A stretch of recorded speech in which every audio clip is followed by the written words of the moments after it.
नमस्कार प्रणाम। हम संपूर्ण भोजपुरिया समाज के स्वागत करता नहीं एगो नया वीडियो में। तो आज के ई वीडियो में ई जानल जाए सीखल जाए कि शेयर मार्केट में आवे से पहले वो कौन कौन पॉइंट्स बा जौन के हमनी के सीख लेवे के चाही, जान लेवे के चाही। ओकरा बाद शेयर मार्केट में एंट्री रखे के चाही और कैसे ओकरा के ध्यान रखल जाए। जैसे बहुत लोग का होला कि उठान पठान में का होला कि हड़बड़ी सड़बड़ी में आवेला लो शेयर मार्केट में, अब बहुत ज़्यादा लॉस कर देवला लो। ओकरा बाद शेयर मार्केट के लात मार के गाली उली दे के चल जाला लो। शेयर मार्केट के लात ना मार लो, वो अपना पेट पर लात मार देवला लो।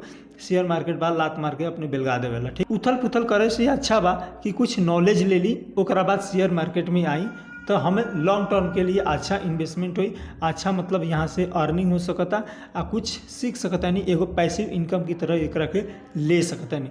तो वीडियो बहुत मज़ेदार होके वाला बा। वो कौन कौन पॉइंट्स बा हम पूरा आसानी से डिस्कस करे वाला बानी। सबसे पहला पॉइंट्स बेसिक्स नॉलेज लेवे के चाहिए हमनी के। जैसे शेयर मार्केट के बारे में टेक्निकल एनालिसिस हो गल, फंडामेंटल एनालिसिस हो गल।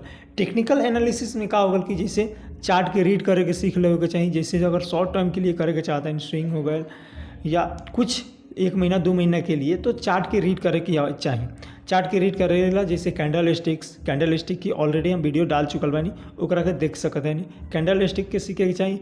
ओकरा बाद कहाँ पे लो लगा होता, कहाँ पे हाई लगा होता, कहाँ पे ब्रेकआउट होता, कहाँ पे ब्रेक डाउन होता, सपोर्ट कहाँ बनता, रेजिस्टेंस कहाँ बनता, ट्रेंड लाइन का होला, कौन टाइम फ्रेम पर देखल जाए ताकि हमने के अच्छा पैसा रिटर्न हो सकता। ये सब टेक्निकल एनालिसिस में सीखल जाला। डोंट वेरी, आए वाला वीडियो में हम सब कुछ इन डिटेल्स में बताए वाला बानी, बट टेंशन ना करें। हाँ, इससे पहले चैनल के सब्सक्राइब कर ली ताकि आए वाला वीडियो में ये सब सीख ली। ओकरा बाद हो गल फंडामेंटल एनालिसिस। फंडामेंटल एनालिसिस में का होला कि लॉन्ग टर्म के लिए होला, जैसे 2 साल 5 साल 10 साल के लिए। जैसे कंपनी की अच्छा से ओकर बैलेंस शीट चेक करल जाला, कंपनी के ऊपर डेब्ट नहीं करे, कर्ज तो नहीं के, ये सब देख के चेक करल जाला। कंपनी कौन प्रोडक्ट बनावता, भविष्य में वो प्रोडक्ट चली कि ना चली, ये सब कुछ लॉन्ग टर्म के लिए इन्वेस्टमेंट करल जाला। तब फंडामेंटल एनालिसिस करल जाला। अब इस सब के बारे में कहाँ से सीख सकता है इंसान? तो बुक रीड करके सीख सकता नहीं, कोनो मेंटर से सीख सकता है जो ऑलरेडी पहले से एक्सपीरियंस बा, 5 साल 10 साल 20 साल के एक्सपीरियंस बा, या इस चैनल के माध्यम से सीख सकता नहीं। या तो और वह बुक पढ़ सकता है जैसे द इंटेलिजेंट इन्वेस्टर पढ़ सकता है, यहाँ से आसानी से सीख सकता नहीं। टेक्निकल एनालिसिस ऑलरेडी हम डाले वाला बानी वीडियो, या हमारे चैनल पे जौन बात ऑन रोज सबके जौन भी डाउट रहता वो हमारा चैनल पे विजिट करके यहाँ से डायरेक्ट कमेंट करके पूछ सकता है नहीं, जान सकता है नहीं कि शेयर मार्केट में ई पॉइंट्स का होला। अब कुछ बेसिक्स नॉलेज हो गल। ओकरा बाद हमनी के इन्वेस्ट कैसे शुरू करे के चाहिए। तो इन्वेस्ट शुरू करेला हमनी के पास होके चाहिए एगो डीमेट अकाउंट। अब डीमेट अकाउंट का है जैसे बैंक में अकाउंट होला, खाता रहेला, उनमें का होला हमनी के पैसा जमा रहेला, सेविंग रहेला। वही तरह हमनी के का होके चाहिए डीमेट अकाउंट होके चाहिए। डीमेट अकाउंट में का हुई कि रउआ जौन पैसा ऐड करम डीमेट अकाउंट में, उससे का हुई कोनो कंपनी की शेयर खरीदम, जैसे रिलायंस हो गल, HDFC हो गल, SBI हो गल, या TCS हो गल, टाटा मोटर्स हो गल। ये सब के का करनी रउआ शेयर जौन खरीदता नहीं तो डीमेट अकाउंट में ही रउआ पड़ल रही, यहाँ से रउआ खरीद बिक्री कर सकता नहीं। अब डीमेट अकाउंट ओपन करेला का डॉक्यूमेंट्स चाहिए? तो सबसे पहले हमनी की उम्र होके चाहिए 18 वर्ष। जब तक 18 वर्ष नहीं के पुगत तब तक डीमेट अकाउंट ओपन नहीं करवा सकत। पैन कार्ड, आधार कार्ड, बैंक के 6 महीने के स्टेटमेंट, मोबाइल नंबर, एगो सेल्फी फ़ोटो, का हुई कि ई साइन, यानी रउआ साइन करके पेपर पे अपलोड करम, या ऊपर साइन करके आजकल डिजिटली साइन कर सकता है नहीं, जिससे का हुई कि रउआ एगो डीमेट अकाउंट ओपन हो जाई। ओकरा बाद 2 दिन बाद रउआ वो डीमेट अकाउंट से कोनो कंपनी के शेयर खरीद सकता नहीं, बेच सकता नहीं। अगर वो पास डीमेट अकाउंट नहीं है तो लिंक डिस्क्रिप्शन में बा, यहाँ से डीमेट अकाउंट ओपन करी आ इन्वेस्टिंग शुरू करी। कुछ फंड ऐड करनी। फंड में ऐड कितना, जिससे कि क्या कर सकता नहीं, 1000 रुपये से भी मात्र ऐड करके इन्वेस्टिंग शुरू कर सकता नहीं। 1000 रुपये यानी कि कम पैसा से सबसे पहले स्टार्टिंग में हम सबके सजेस्ट करम कि कम पैसा से शुरू करे के चाहिए।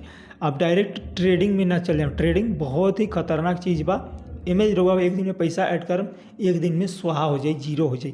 इससे बचेला रउआ का कर सकता नहीं, म्यूचुअल फंड खरीद सकता नहीं, जैसे SIP कर सकता नहीं, या उससे आसान रहे ETF खरीद सकता नहीं। निफ्टी 50 के ETF जौन की 270 रुपये चलता है, जौन की 500 रुपये, 1000 रुपये में 4 गो आराम से 3 गो ETF खरीद सकता नहीं, और रउआ पोर्टफोलियो में आराम से देख सकता नहीं।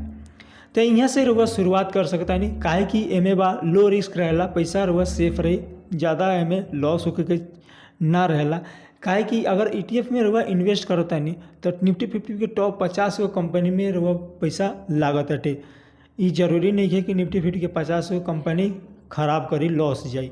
इससे हमनी के टॉप 50 गो कंपनी में पैसा रही या रउआ कोनो कंपनी के शेयर भी खरीद सकतानी, जैसे कि रिलायंस हो गल, HDFC हो गल, SBI हो गल, ये सब के शेयर भी खरीद सकतानी। लेकिन ये सब कंपनी के शेयर थोड़ा हाईएस्ट में जाला 2000-3000 के पैसा लागी एगो शेयर खरीदेला। अब का पैसा तो लगा देनी शेयर मार्केट में, तो अब का करे के चाहिए? तो हमनी के अब करे के चाहिए धैर्य रखे के चाहिए, साथ में सीखते रही, एक्स्ट्रा नॉलेज लेते रही, ताकि हमनी का करी कि शेयर मार्केट से एगो पैसिव इनकम की तरह एकरा के जरिया बना सके। साथ में हम अलग भी काम करते रही, शेयर मार्केट भी हमारा पैसा कमा के देते रहे। तो शेयर मार्केट में सबसे पहले होके के चाहिए पैसेंस, यानी कि धैर्य रहे के चाहिए। हमनी के जब तक धैर्य नहीं के रहत, अगर चाहते हैं देखते हैं कि जी एक दिन में लगैनी आज के पैसा 2 रुपया 4 रुपया लॉस हो गल, तो वह यहाँ से एग्जिट कर जाए, यानी कि निकल जाता नहीं, खरीद बेच देता नहीं, तो वह एमें और ज़्यादा लॉस हो जाए। काहे कि खरीद बिक्री करे में कुछ ब्रोकरेज चार्जेस लग जाला, एक्सटर्नल चार्जेस लग जाला, जिससे हमनी के भरपाई करे के पड़ेला।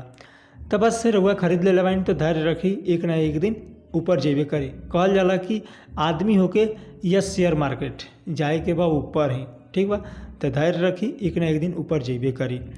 तो ई वीडियो में इतना ही। उम्मीद करता नहीं वीडियो अच्छा लागल हो। वीडियो अच्छा लागल हो तो एगो लाइक कर दें, साथ में चैनल के सब्सक्राइब करके रखें, ताकि आए वाला वीडियो को मिस ना करें। काहे कि हमार मुहिम बाकी भोजपुरिया समाज के शेयर मार्केट के बारे में सिखा सकी।